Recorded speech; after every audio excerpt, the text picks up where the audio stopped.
जय माता दी। आप सभी का ज्योतिष ज्योति गुरु चैनल में बहुत बहुत स्वागत है। आप सभी से निवेदन है कि अभी तक आपने अपने इस चैनल को सब्सक्राइब नहीं किया है तो कृपया सब्सक्राइब कर लें, और जो भी नए व्यूवर्स जुड़ रहे हैं वे भी चैनल को सब्सक्राइब करना बिल्कुल भी ना भूलें, ताकि चैनल पर डलने वाली सभी नई वीडियोस जानकारी आपको सबसे पहले मिले और आप उनका लाभ अपने जीवन में अवश्य ही उठा पाएँ। तो आज हम बात करेंगे गणेश जी को अर्पित की जाने वाली दुर्वा के संबंध में। गणेश जी को जब भी दुर्वा अर्पित की जाती है तो उनकी संख्या कम से कम कितनी होनी चाहिए, किस जगह पर अर्पित करना चाहिए गणेश जी के ऊपर, और गणेश जी को दुर्वा अर्पित करते समय किन बातों का विशेष रूप से ध्यान रखना चाहिए। गणेश जी के वे कौन से नाम हैं जिनको जपने से सिर्फ दुर्वा चढ़ाते हुए मन में बोल लेने से ही आपकी सभी मनोकामनाएं पूर्ण होती हैं, और वे 10 नाम लेना बहुत ही आवश्यक होता है। उसके बिना अगर गणेश जी को दुर्वा अर्पित की जाती है तो उतना फल नहीं मिल पाता है जितना कि जब वे 10 नाम गणेश जी के ले लिए जाते हैं और दुर्वा अर्पित की जाती है तो उसका फल हमें प्राप्त होता है। तो चलिए जान लेते हैं।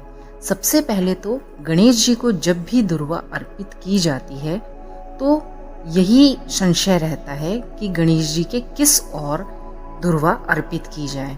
तो आपको बता दें कि कभी भी गणेश जी के पैरों में दुर्वा अर्पित नहीं करनी चाहिए।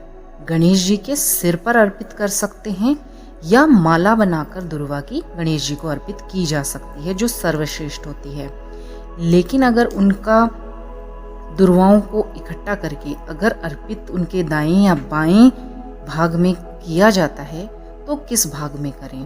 तो आपको बताना चाहूँगी कि गणेश जी एक दंत हैं, तो जिस दांत की जगह, जो दांत उनका टूटा हुआ है, उस दांत की जगह आपको दुर्वा रखनी चाहिए। तो गणेश जी के उल्टे हाथ की तरफ आपको दुर्वा अर्पित करनी चाहिए। तो इसी तरीके से आपको दुर्वा अर्पित करनी चाहिए। दुर्वा के कम से कम 21 अंकुर तो आपको अर्पित करने ही चाहिए। अगर आप उन्हें एक साथ अर्पित करते हैं तो उस पर मौली का धागा लपेट दें और फिर भगवान गणेश को अर्पित करें, तो यह सर्वश्रेष्ठ होता है।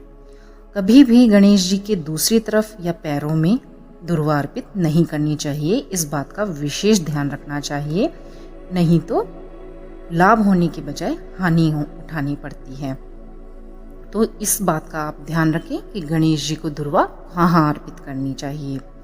अब आपको गणेश जी के ऐसे 10 नाम, सर्वश्रेष्ठ नाम बताने जा रही हूँ, जिनको अगर आप दुर्वा को हाथ में रख कर और गणेश जी के इन 10 नामों को जप लेते हैं और फिर गणेश जी को दुर्वा अर्पित करते हैं तो आपको सर्वश्रेष्ठ सर्व सिद्धि व मनोकामनाओं की पूर्ति होती है। तो गणेश जी के वे कौन से नाम हैं, आप पेपर पेन ले लें, नोट कर लें, या कहीं पर भी आप लिख कर रख लें। जब भी आप गणेश जी को दुर्वा अर्पित करें, गणेश चतुर्थी पर करें या नियमित रूप से बुधवार के दिन ही गणेश जी को दुर्वा अर्पित क्यों ना करें, जब भी करें तो आप इन 10 नामों का स्मरण करके ही गणेश जी को दुर्वा अर्पित करें, तो आपको सभी फलों की प्राप्ति बहुत ही शीघ्र होती है। ये बहुत ही सटीक और बहुत ही संक्षिप्त में निकाले हुए 10 नाम हैं। तो पहला नाम है गतापी।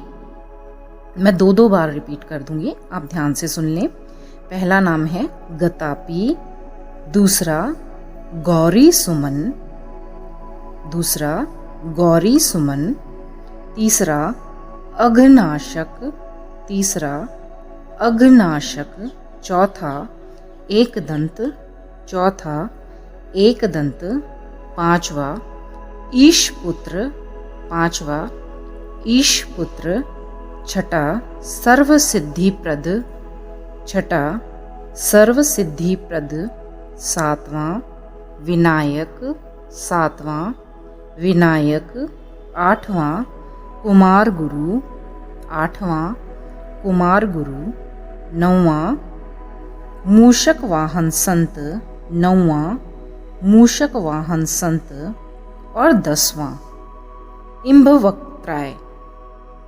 10वां इम्भवक्त्राय। तो इस प्रकार से गणेश जी के इन 10 नामों का अपने हाथ में दुर्वा को रखकर और फिर जब स्मरण किया जाता है और उसके बाद भगवान गणेश को दुर्वा अर्पित की जाती है, तो भगवान गणेश जाने अनजाने किए हुए सभी कष्टों को दूर करते हैं, जो कि कई बार गलतियां हमसे हो जाती हैं वो भी दूर करते हैं।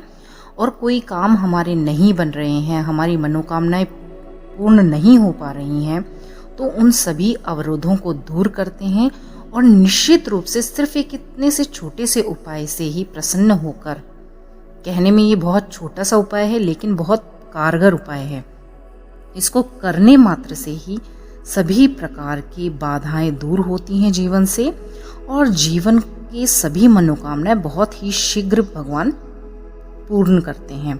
तो आप ये उपाय अवश्य ही करें। इस तरह से भगवान गणेश के इन 10 नामों का स्मरण करते हुए और भगवान गणेश को दुर्वा अर्पित करें, तो देखिएगा कितनी जल्दी भगवान आपकी सभी मनोकामनाओं को पूर्ण करते हैं। तो चलिए आप सभी से विदा चाहती हूँ, मिलते हैं नई वीडियो के साथ। तो आप सभी को बहुत बहुत धन्यवाद और आप सभी को नमस्कार। जय माता दी।